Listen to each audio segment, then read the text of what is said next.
estamos? Muy bien, muy buenos días o buenas tardes a todos los que nos están viendo. No sé en qué tiempo están, pero estamos muy felices de poder iniciar un sábado más aquí en el Cabalista Jesús. Así que mandamos saluditos a todos nuestros amigos que nos visitan desde diferentes partes del mundo, desde América, Europa, desde América del Sur, de todo Centroamérica. Les mandamos un abrazo desde las islas también. Tenemos a varios que nos ven desde islas, así que les mandamos un caluroso saludo aquí con Kenneth. Estamos muy felices de estar un sábado más con cada uno de ustedes. Así que bueno, este sábado, esta enseñanza, no nos vamos a ir con una porción en especial. Hoy tocaba la porción de Pinjas, pero hoy me dio el gusto, tienes de poder estar acá y vamos a estar enseñando un poco acerca de un par de pasajes en la escritura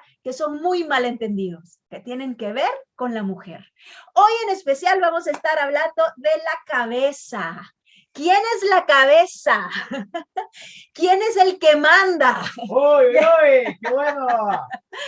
Eso vamos a estar viendo. Nos vamos a ir a Primera de Corintios y realmente no puedo en este poco tiempo hablar de todos los pasajes y de todos los versos de Pablo que hablan acerca de la mujer y que son versos que se han tomado para hacer doctrina dentro de la iglesia, ¿verdad?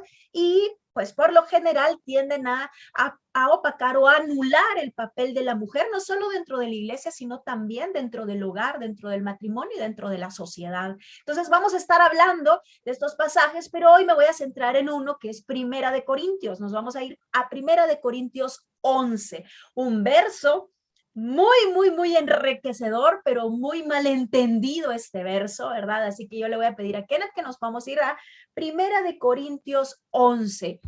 Debemos de recordar que los corintios era una comunidad que estaba en Corinto y era una ciudad puerto, una ciudad como toda ciudad de hoy en día que es portuaria, ¿verdad? Un poco parecida ¿Cómo a sería? como Sevilla Sevilla, portuaria. Cádiz, así Cádiz. es, Cádiz, como un ambiente muy parrandero, ¿verdad? Un ambiente donde hay un flujo constante de personas que fíjense, culturalmente están trayendo y llevando otro tipo de cultura. Ahora, Corinto era muy pagano, ¿verdad? Entonces, dentro de esta cultura se establece esta comunidad de los corintios y pues todos aquellos que han leído la carta de los corintios se recuerdan de todos los relajos y desórdenes que habían en esta comunidad.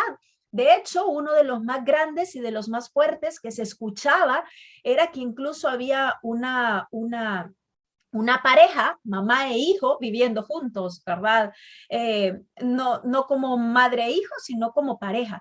Entonces, eran escandalosos estos corintios. A la luz de eso, nosotros debemos de entenderlo, porque además en Corinto habían templos donde habían muchas también prostitutas sagradas. Todo esto debemos de tener en mente cuando nosotros nos adentramos a leer Corintios. Va a ser muy importante, así que le voy a pedir a Kenneth que podamos leer capítulo 11. Vamos a ir al verso 2. Os alabo, hermanos, porque en todo os acordáis de mí y retenéis las instrucciones tal como os las entregué. Pero quiero que sepáis que Cristo es la cabeza de todo varón y el varón es la cabeza de la mujer y Dios la cabeza de Cristo. Quedémonos ahí un ratito. Y bueno, de este verso entonces decimos, bueno, ahí está, no hay nada más que decir. La cabeza, miren, Cristo es la cabeza de todo hombre, el hombre es la cabeza de la mujer, Dios es la cabeza de Cristo, no hay nada más que decir. Aquí vemos establecido cómo hay un rol de liderazgo establecido desde el principio, desde la creación y ya, no hay más. Ahora hay un pequeño problemita por acá y es que nos acercamos a este verso leyéndolo desde una concepción o desde unos pensamientos muy occidentales o griegos. Y debemos recordar algo. Pablo, aunque escribió en griego, algunos creían que escribía en hebreo, pero no, él escribió en griego, es judío, es un israelita con pensamiento judío y con el hebreo en su pensamiento. Eso debemos de tenerlo muy en claro. De hecho, son las reglas de hermenéutica que cada estudiante debe de tener en cuenta cuando estudia un texto antiguo y en especial uno de la Biblia. No podemos acercarnos a leerlo como si fuera una carta de hoy en día. De hecho, por ejemplo, les voy a revelar un secreto aquí. ¿Qué tal? Yo le mando una carta a Kenneth y en esta carta, pues yo le escribo y le pongo, osito lindo, tráigase a los dos chapulines. O sea, cualquier persona que lo lea va a decir, ¿hay animales aquí hablando o qué? ¿Están hablando de un osito? ¿Es un osito lindo? ¿Será grande? ¿Será chiquito? Y además de chapulines. Y además, ¿cómo es esto? Ahora, ¿quién entiende esta carta? La entiende la persona que la está recibiendo. En este caso es Kenneth. A ver si Kenneth les revela el secreto. ¿Qué quiere decir eso, Kenneth? Aquí va el so de Tel. El sol le revelaba un misterio. Osito es el nombre cariñoso que usted me dice. Ahí está. Además me considera linda.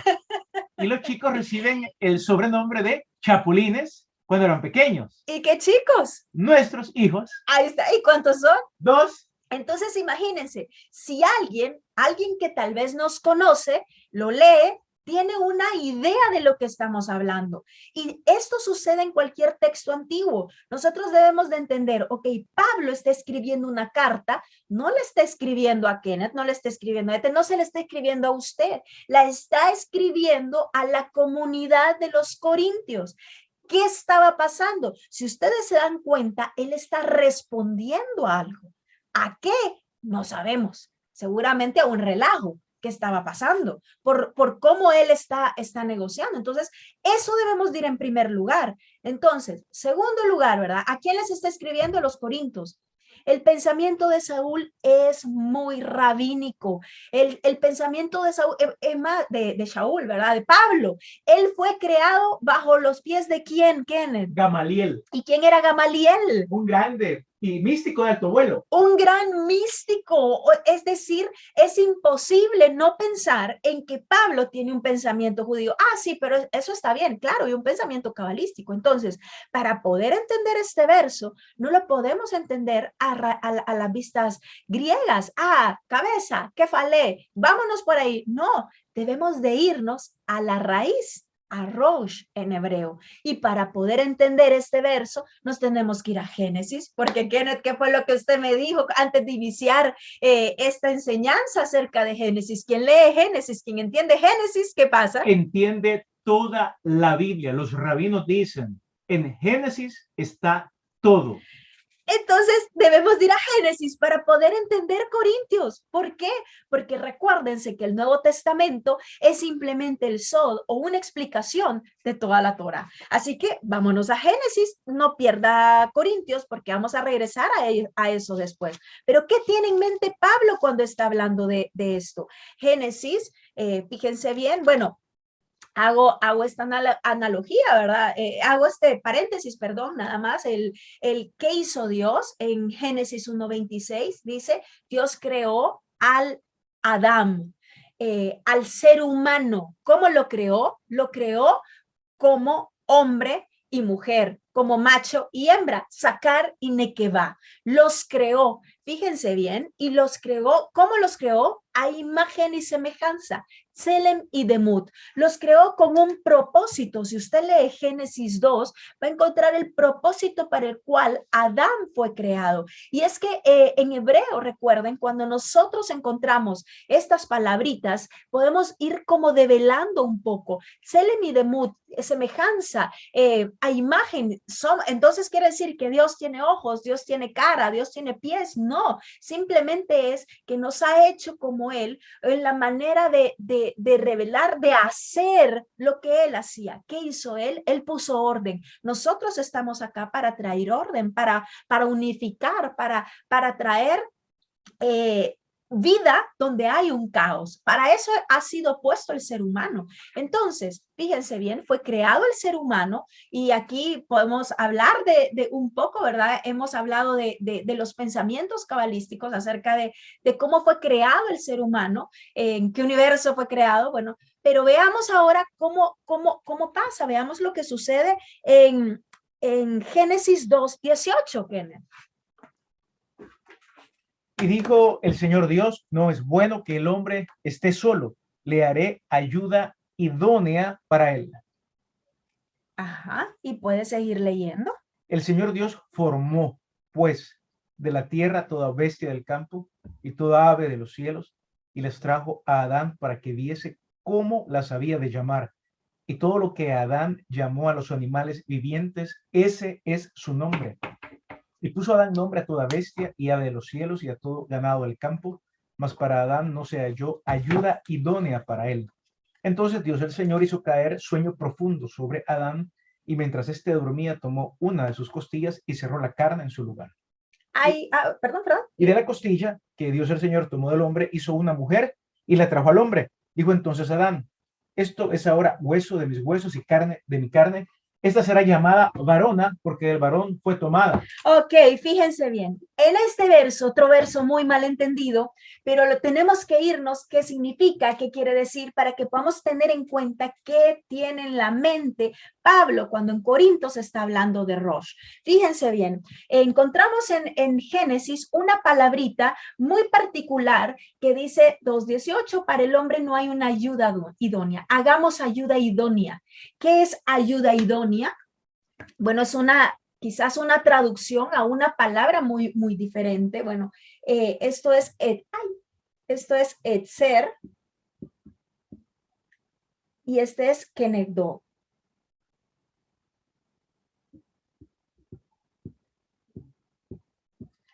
Ayuda idónea es como ha sido traducida. Etzer kenegdo. Fíjense bien. Ahora, el único problema con este concepto es que cuando nosotros escuchamos ayuda idónea, ¿qué es lo primero que se nos viene a la mente? Lo mismo que leemos en Corintios 11, es una posición jerárquica donde ayuda equivale a ayudante al que hace lo que el otro le pone a hacer. Eso es lo que tenemos en mente, pero no es lo que la Biblia ni lo que Dios tiene en mente cuando está estableciendo que es un etzer kenegdo. De hecho, en Génesis, etzer kenegdo solo lo encontramos 2 veces, en el verso 18 y en el verso 20.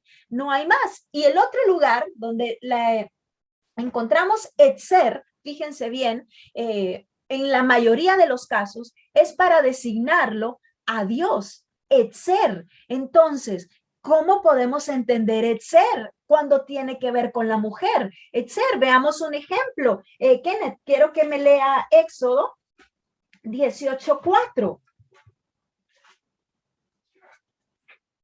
Éxodo 18:4 dice así, y el otro se llamaba Eliezer, porque dijo, el Dios de mi padre me ayudó y me libró de la espada de Faraón. Fíjense, el Dios de mi padre me ayudó. Etzer, ayuda. Quiero que se vaya. Se llamaba Eliezer. Eliezer, sí, el Dios me ayudó, ¿verdad? Es eso, pero váyase ahora al Salmo 33:20. Salmo 33:20. Bien. Ok.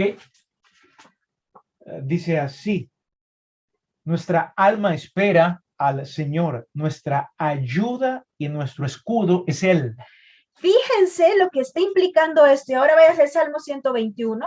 Mi ayuda es Él. Mi escudo es Él. Está hablando en términos militares de esta ayuda. Necesitamos ¿Qué es un escudo? Un escudo es lo que se usaba en guerra. Él es mi escudo. Él es mi ayuda. 121. Kenneth, el 1 y el 2. Alzaré mis ojos a los montes, ¿de dónde vendrá mi socorro? Mi socorro viene del Señor que hizo los cielos y la tierra. Mi socorro, mi ayuda. Etzrim, Él es mi ayuda. Entonces, cuando nos referimos a Dios para hablar de que Él es mi Etzeri, fíjense, no estamos pensando en que Dios es nuestro sirviente y que está destinado para hacer las cosas que no nos gusta. O sea, cuando estamos hablando de esa ayuda que es Dios, es porque necesito ese poder sobrenatural que me saque de una situación de algo que yo no puedo. Esa es la posición de ser. Entonces, cuando Dios establece que la mujer es el ser kenegdo, es esa ayuda, pero es ese poder que viene a rescatar de algo, a alguien, a lo masculino. Fíjense bien que Negdo no es en sí idóneo, sino que tiene que ver con opuesto.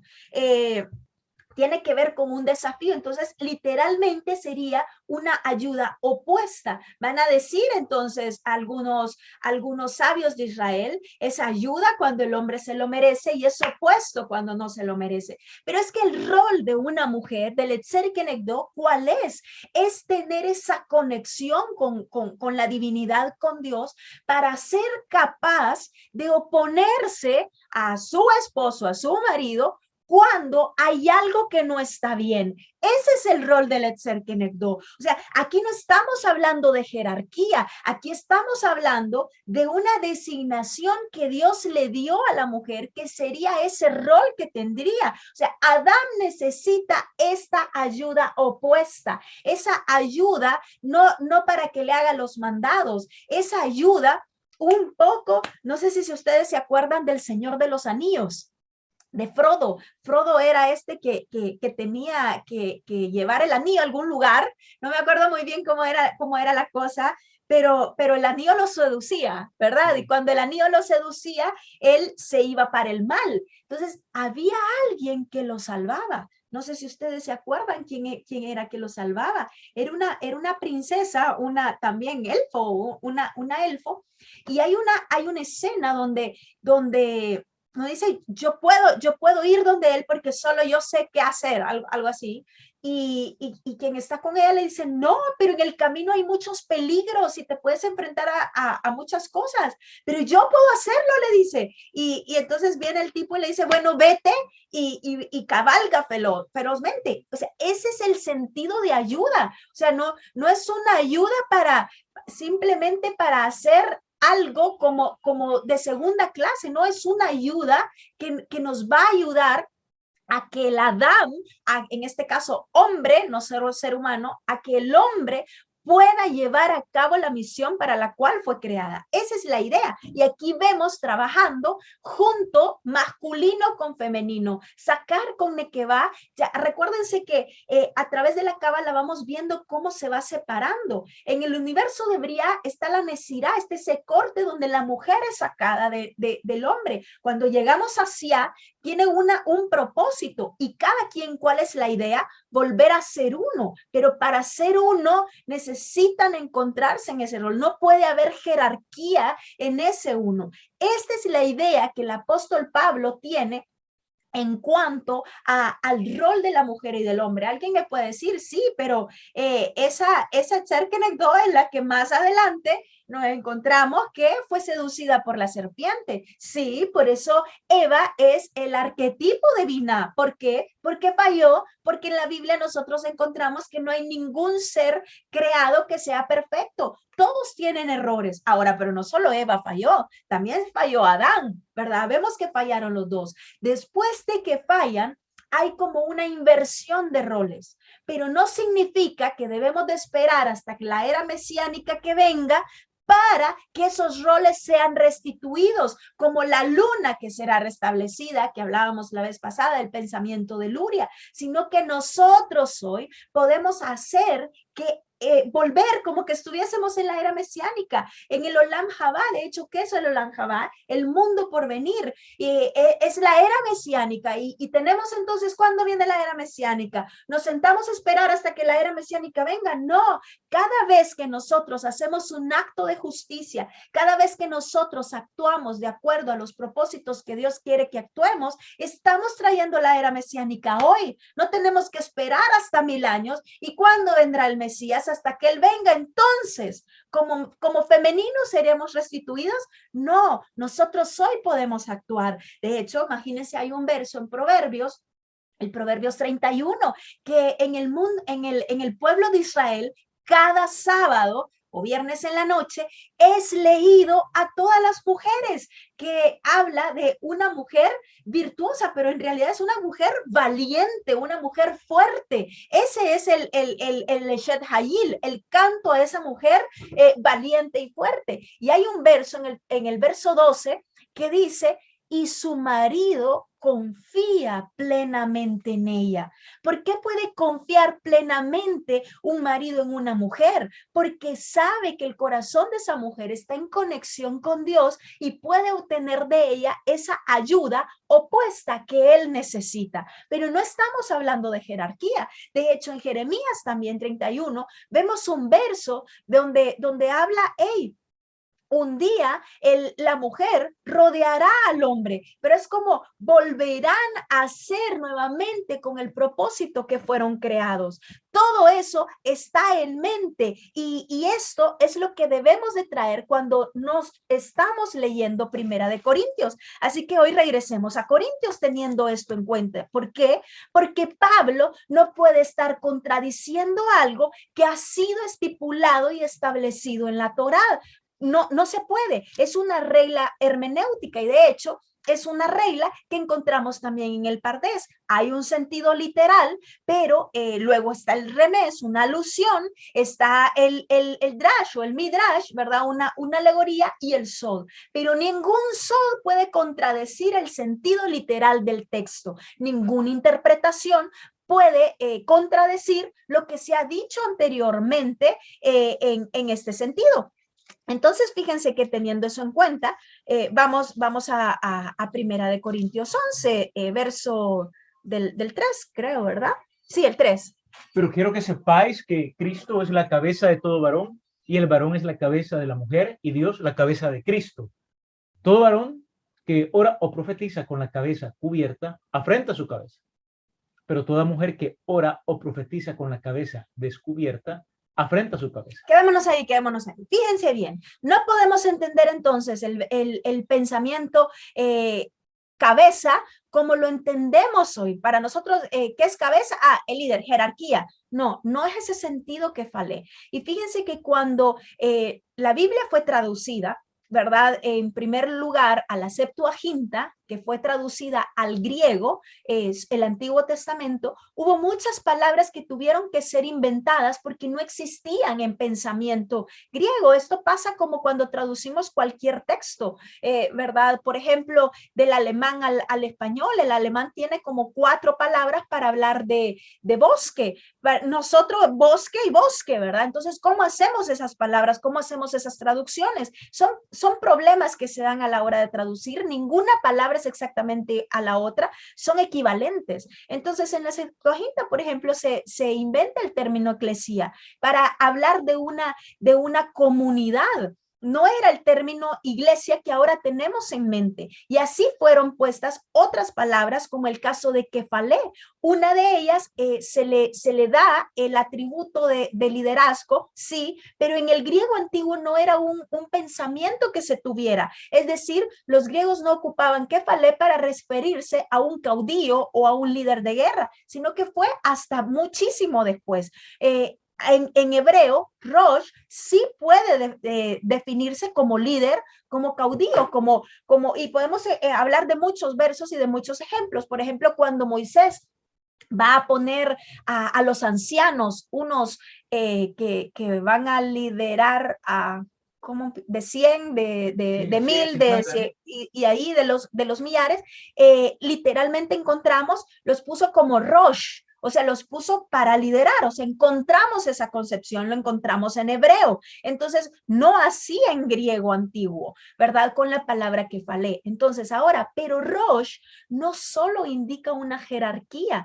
¿Qué es Rosh? Rosh es cabeza. Indica, fíjense, indica el principio de los tiempos, implica el primero, implica también, y quizás es el que más se pueda aplicar aquí, la fuente, es de donde nace, pero no estamos hablando de jerarquía. De hecho, cuando vemos esto, nuestro pensamiento cambia. Porque fíjense, si Pablo quisiera hablar aquí de jerarquía, es que no tiene sentido, porque ni siquiera va en orden. O sea, no va Dios, Cristo, Cristo, hombre, hombre, mujer. O sea, a la mujer la deja en medio, ¿verdad? Entonces, ni siquiera tuviera sentido esto jerárquico. Entonces, si nosotros lo leemos, y ahora lo vamos a leer diferente, hoy lo leo yo, dice, pero quiero que sepáis que Cristo, el Mesías, ¿verdad? Es la fuente de todo hombre. De ahí fluye.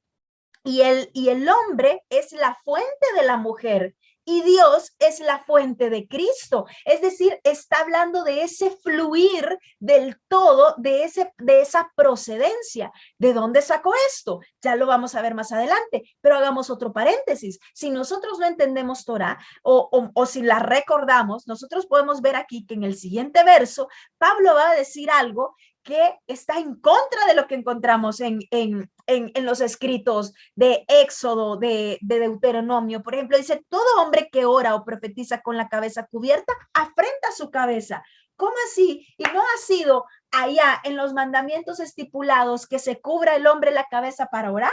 No era el sumo sacerdote, encontramos en Deuteronomio, cuando se le ha puesto un manto, un turbante, cuando iba a entrar al templo. O sea, hay algo aquí que no tiene sentido. No está hablando de, por ejemplo, hasta el día de hoy, cómo ora el hombre, algunas mujeres lo usan, cómo ora el hombre o cómo reza el hombre con un talit, con un manto, se cubre la cabeza para poder estar delante de Dios como un signo de reverencia, que hay alguien encima de mí.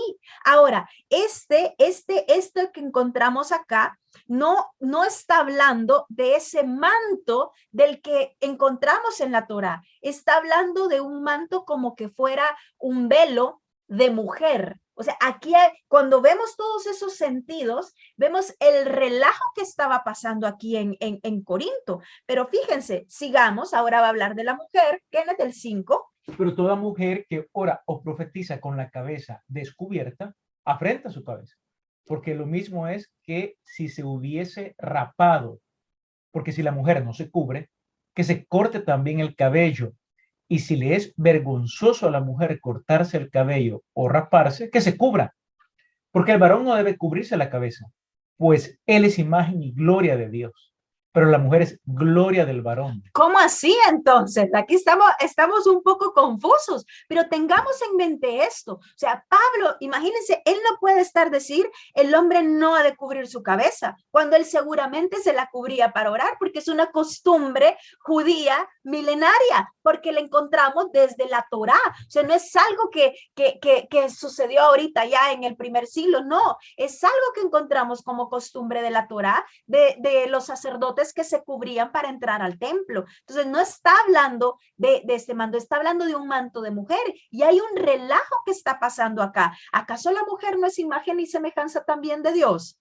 No es lo que acabamos de leer en Génesis 1:26 cuando decimos varón y hembra los creó a imagen y semejanza. O sea, hay algo aquí que no tiene sentido si lo leemos solo de una manera jerárquica, ¿verdad? Mire lo que dice entonces, sigamos adelante, en el cual se quedó en el 8. Porque el varón no procede de la mujer, Ajá, sino la mujer del varón. Fíjense, ahí estamos hablando un poco de lo que decíamos anteriormente, de procedencia, de fuente, ¿ok? Fíjense entonces, aquí cualquiera, y es lo que se nos ha enseñado hasta este punto, bueno, ahí claramente está diciendo, es el hombre, porque la mujer procede del hombre, pero sigamos leyendo. Y tampoco el varón fue creado por causa de la mujer, sino la mujer por causa del varón.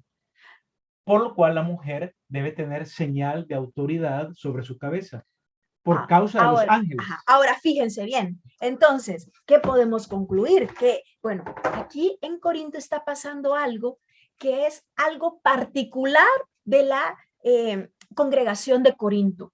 Podemos decir, bueno, y entonces no aplica para nosotros. Es que ese es el punto de las cartas de Pablo. Las cartas de Pablo, en un sentido, no fueron hechas para establecer doctrina universal, fueron hechas para congregaciones en especiales. Uno puede sacar los principios generales que de ahí podemos optar. Pero ¿cómo sabemos que aquí está pasando un relajo? Algunos sostienen que había un problema también de las mujeres en Corinto, como les hablaba de prostitución, de cómo en aquel momento social, histórico, la mujer se veía. Entonces era como que si no andaban con ese velito, se confundían con estas prostitutas sagradas, entonces era como, miren, no pueden hacer eso, ¿verdad? Y por otro lado también, recuérdense, las mujeres judías, muchas se cubren la cabeza cuando están casadas, ¿verdad?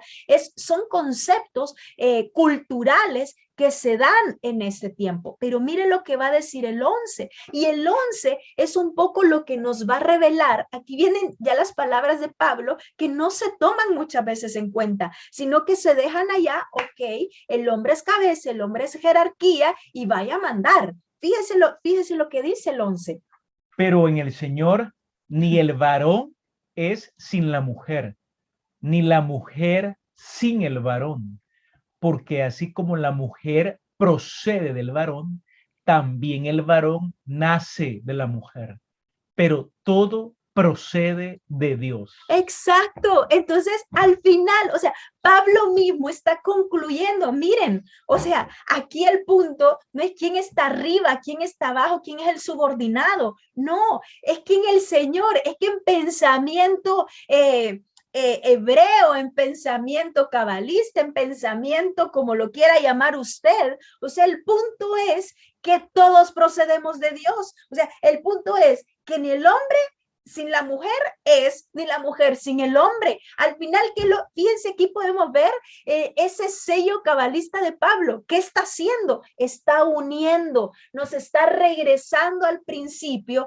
donde Adán fue creado como masculino y femenino. ¿Y cuál es el punto? Si solo lo femenino quiere reinar, hay caos. Si solo lo masculino quiere reinar, hay caos. Y la historia ha sido evidencia de este caos. Cuando queremos suprimir a un lado de la población a lo femenino, no podemos obtener vida, sino que seguimos obteniendo caos, sobre todo cuando es algo impuesto. Y en todo caso, fíjense, no nos da chance ya para seguir hablando de lo demás, pero de todos los demás versos, pero supongamos que Pablo está hablando de jerarquía. Ok, supongamos que Pablo establece, ok, el hombre va a ser el líder y entendiéndolo como en concepto militar, ¿verdad?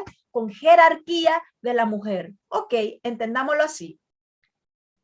¿Cómo habló Jesús? Que tenían que ser los roles dentro de esa nueva enseñanza que le estaba dando.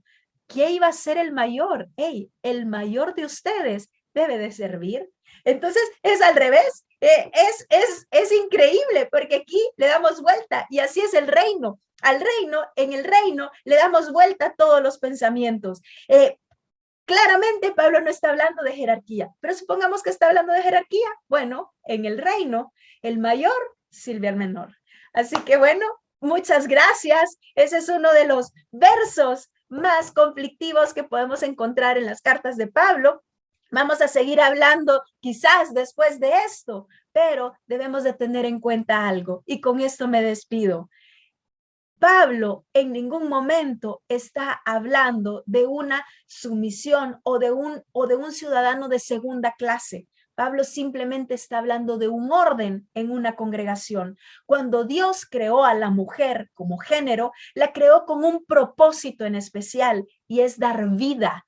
No solo físicamente, sino dar vida en todo sentido. Así que para eso Dios nos ha llamado. Ese es uno de los propósitos generales que como mujeres tenemos. Tenemos uno en específico, pero como mujeres somos llamadas a dar vida, a traer luz a este mundo que tanto lo necesita. Así que, amadas mujeres que me están escuchando, tomen su valor, no para ir a contender, no para ir a pelear, no para decir yo aquí mando, sino esa fuerza con la que Dios nos ha creado de ser Etzer para traer luz a este mundo que tanto lo necesita. Gracias.